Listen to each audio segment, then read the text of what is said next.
सी तो ये मिसकंसेप्शन या धारणा गलत बनी हुई है कि आप बड़े ब्रांड में जाएंगे तो थोड़े पैसे, तो अगर आप लॉन्ग टर्म का ट्रीटमेंट देखेंगे वो मरीज को महंगा नहीं पड़ता है। हार्ट पेशेंट हैं, डायबिटिक हैं, हाइपरटेंसिव जिनको ब्लड प्रेशर है, उनमें इसका चांस 5 गुना ज़्यादा है, यानी 100 में से 8 से 10 मरीजों की मृत्यु हो सकती है। सिम्टम सिर्फ 3 और 4 हैं।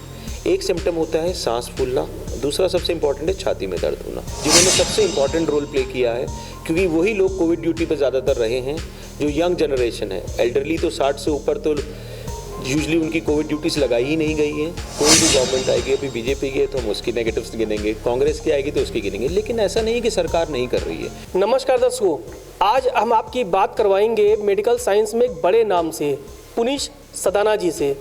उत्तराखंड में बीते 7 सालों से ये प्रैक्टिस कर रहे हैं और उत्तराखंड की एक मशहूर ब्रांड है मैक्स हॉस्पिटल, जहाँ ये सेवाएं दे रहे हैं।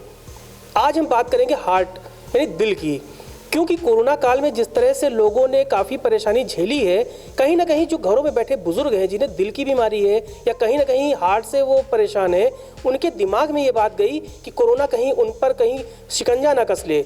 लिहाजा ज़रूरी हो जाता है ऐसे एक्सपर्ट से बात करना और उनकी राय जानना। तो हम बात करेंगे डॉक्टर पुनीश सदाना जी से। नमस्कार डॉक्टर साहब, मैक्स हॉस्पिटल में एक लंबा अरसा हो गया आप सेवाएं दे रहे हैं। उत्तराखंड के पहाड़ों की बात करें तो यहाँ की भौगोलिक स्थिति ऐसी है कि लोग मजबूत होते हैं जहन से भी और शरीर से भी, लेकिन आपका अपना 7 साल का अनुभव उत्तराखंड में कैसा है? एक्चुअली जो सबसे बड़ा इशू है उत्तराखंड में, आप अगर 8 से 10 साल पहले की बात करेंगे तो उतनी मेडिकल सर्विसेज नहीं थी। खासकर अगर, क्योंकि मैं कार्डियोलॉजिस्ट हूँ, हम हार्ट के पेशेंट्स के बारे बोलें, आपने भी देखा होगा, आपके रिश्तेदार होंगे, जानकार होंगे, जो लोग, सबको दिल्ली जाना पड़ता था। नियरेस्ट जो एरिया था जहाँ पे ट्रीटमेंट होता था हार्ट का, वो दिल्ली था। लेकिन आप देखेंगे जब से 6, 7, 8 साल हो गए मैक्स को खुले हुए, उससे पहले जॉली ग्रांट अस्पताल था जिन्होंने कार्डियोलॉजी की सर्विसेज यहाँ प्रोवाइड की। इससे फ़ायदा ये हुआ है कि यहाँ के मरीज़, क्योंकि पहाड़ों के मरीज़ का क्या है, सबसे इम्पॉर्टेंट चीज़ होती है ट्रैवल करना। वो ट्रैवल टाइम आधे से भी कम हो गया। दिल्ली जाने की बजाय, दिल्ली एक बहुत बड़ा शहर है, वहाँ जाके आदमी खो जाता है, लेकिन वही सर्विसेज और उससे अच्छी सर्विसेज अगर हम उनके होम स्टेट में यानी कि उत्तराखंड में प्रोवाइड कर रहे हैं तो इससे बेहतर उनके लिए कुछ भी नहीं है। अच्छा, कहा जाता है मेडिकल साइंस में भी कंपटीशन ज़्यादा हो गया है, हर 2-4 किलोमीटर पे एक हॉस्पिटल खुल गए हैं, लेकिन जो ब्रांड होता है, ब्रांड की अपनी एक जो विश्वसनीयता होती है, वो फिर चाहे वो कॉमर्शियल में हो, चाहे वो लोगों के दिमाग में हो कि हाँ हमें ब्रांड में जाना है, लेकिन डर रहता है कि हम बड़े ब्रांड में जाएंगे तो कहीं हमें हमारा बिल, जो एक सामान्य आदमी की सोच होती है, डरता है वो आप तक आने में, क्योंकि आपके पीछे एक बड़ा इतिहास है इस बात का है कि आप बड़े अच्छे डॉक्टर माने जाते हैं, आपका बड़ा नाम है, लेकिन लोग हिचकते हैं। वो हिचक कैसे दूर हो? अगर सामान्य रूप से बात करें तो लोग कैसे आप तक पहुँचे? एक्चुअली थोड़ी सी तो ये मिसकंसेप्शन या धारणा गलत बनी हुई है कि आप बड़े ब्रांड में जाएंगे तो थोड़े पैसे ये ज़रूरी है कि पैसे थोड़े से ज़्यादा ज़रूर लगते हैं, लेकिन अगर आप क्वालिटी ऑफ सर्विसेज करेंगे, अगर आप लॉन्ग टर्म का देखेंगे, अगर आपको एक अच्छा इलाज थोड़े से महंगा भी पड़ जाए या थोड़े से ज़्यादा पैसे भी पड़ जाए, लेकिन लॉन्ग टर्म आपके लिए अच्छा हो, तो आपको वही प्रेफर करना चाहिए। जैसे अगर आप कोई नॉर्मल शूज़ ही खरीदते हैं, आप अगर थोड़े से महंगे शूज़ खरीदते हैं, वो 100-200 रुपये ज़्यादा होंगे, लेकिन वो आपके 5 साल चलेंगे। सस्ते जूते खरीदेंगे, सस्ता कोई भी सामान खरीदेंगे, वो आपका 2 साल चलेगा, फिर खरीदना पड़ेगा, 2 साल बाद फिर खरीदना पड़ेगा। आप इसको एक जनरल लोगों के, लेमैन के टर्म्स में ऐसे समझा सकते हैं, अच्छा इलाज अगर थोड़ा सा महंगा भी है और अगर उसका क्वालिटी सर्टिफाइड है, जैसे हमारा हॉस्पिटल में मैक्स में हूँ, ये ISO सर्टिफाइड है, NABH सर्टिफाइड है, जिससे एक बेसिक क्वालिटी पैरामीटर्स हमको सेटिस्फाई करने होते हैं, जिससे मरीज़ को एक अच्छा इलाज मिले। इस तरह से अगर आप लॉन्ग टर्म का ट्रीटमेंट देखेंगे, वो मरीज़ को महंगा नहीं पड़ता है। अच्छा, हम कोरोना काल की बात करें, क्योंकि कोरोना ही इस वक्त फोबिया पूरी दुनिया में छाया हुआ है, देश भी परेशान है इस वायरस से। आपका बीते 1 साल का अगर हम बात करें तो किस तरह की केसेस आपने हैंडल किए? जैसे कोरोना का मैं एक थोड़ा सा बेसिक हल्का सा बता देता हूँ। नॉर्मल आदमी में, नॉर्मल पॉपुलेशन में कोरोना इतना खतरनाक नहीं है। अगर आप 100 में से देखेंगे, सिर्फ 2 से 3 मरीजों की मृत्यु होती है कोरोना से अगर वो इन्फेक्टेड है। लेकिन जो हार्ट पेशेंट हैं, डायबिटिक हैं, हाइपरटेंसिव जिनको ब्लड प्रेशर है, उनमें इसका चांस 5 गुना ज़्यादा है, यानी 100 में से 8 से 10 मरीजों की मृत्यु हो सकती है। लेकिन इससे आपको घबराना नहीं है। सबसे इम्पॉर्टेंट चीज़ है, जो हार्ट के मरीज़ हैं, ये जिनको डायबिटीज़ है, ब्लड प्रेशर, जिनको हार्ट की परेशानी हो सकती है, उनको थोड़ा और एहतियात बरतना है। थोड़े से भी सिम्टम्स हो, सांस फूल रहा है या छाती में दर्द हो, उसको इग्नोर नहीं करना चाहिए। अगर आपको डायबिटीज़ है, ब्लड प्रेशर है, उसकी दवाई नियमित रूप से लेते रहना चाहिए। और कोई भी सिम्टम्स अगर हों तो आप, जैसे हमारे हॉस्पिटल ने या देहरादून में कई अस्पतालों ने कोरोना काल में टेलीमेडिसिन की सेवा दी थी और वीडियो कॉन्फ्रेंसिंग की भी सेवा दी थी कि आप कम से कम डॉक्टर से फ़ोन पे या वीडियो कॉल के द्वारा बात कर सकते हैं ताकि वो आपके सिम्टम्स को समझ पाए और अगर ज़रूरी लगे तो आपको तुरंत हॉस्पिटल बुला ले। अच्छा, सिम्टम्स की बात करें डॉक्टर साहब, जो हमारे सामान्य दर्शक हैं जो पहाड़ों में हैं या जो जिन्हें हम कहते हैं सामान्य तौर से कि जो बिल्कुल रूरल एरियाज़ में हैं, उनको कैसे पता चले कि हार्ट प्रॉब्लम हो रही है? दिल, जिसे आपने सही बताया, क्योंकि उत्तराखंड एक हिली स्टेट है और यहाँ पे फार फेस्ट एरियाज़ में और रूरल एरियाज़ में पहाड़ पे बहुत लोग हैं जिनके पास बहुत अच्छी मेडिकल सर्विसेज नहीं है।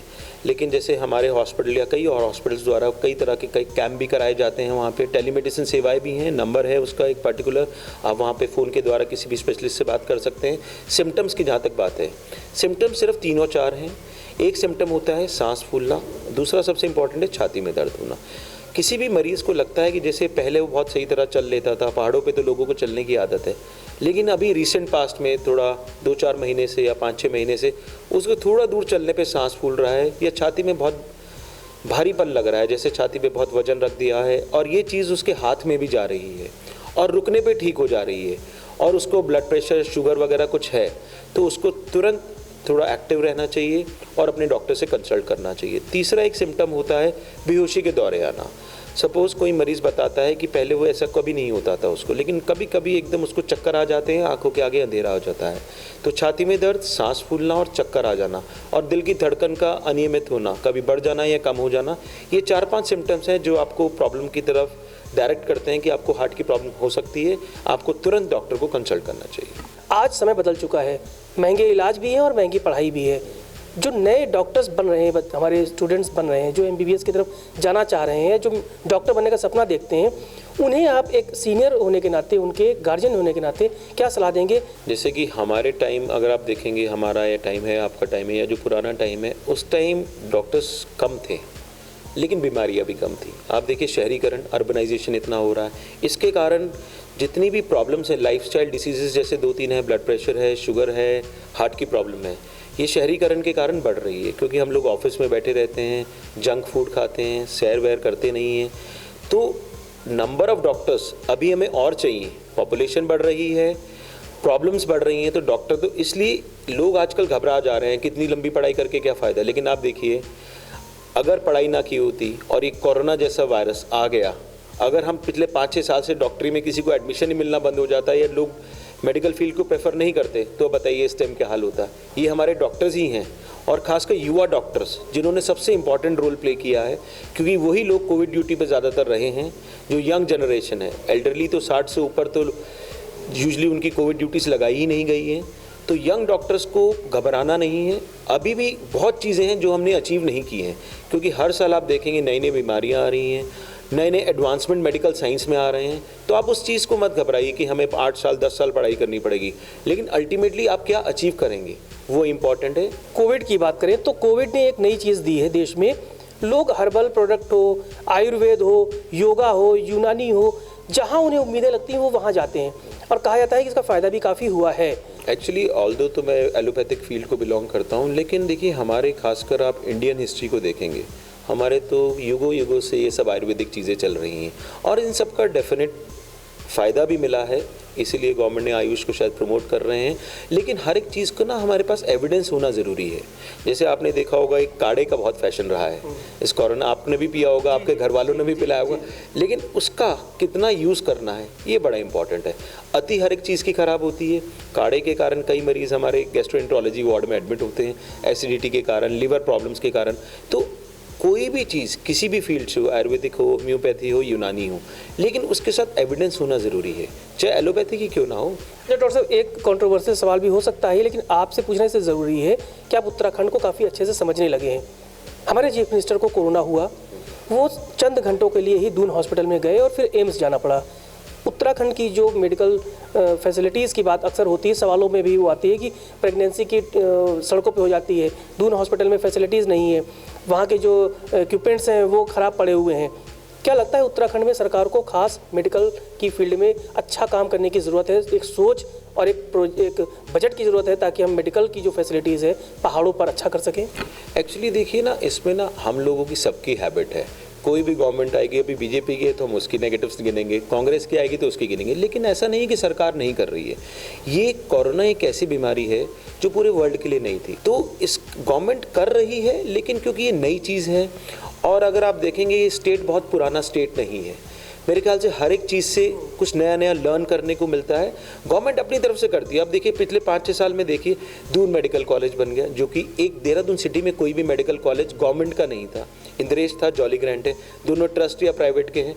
तो गवर्नमेंट ने कम से कम इतना किया है। दून मेडिकल कॉलेज माइट भी अनदर 5-6 साल में देखेंगे आप, वो फैसिलिटीज़ और इम्प्रूव होंगी, क्योंकि हर एक चीज़ से एक हमें लेसन मिलता है।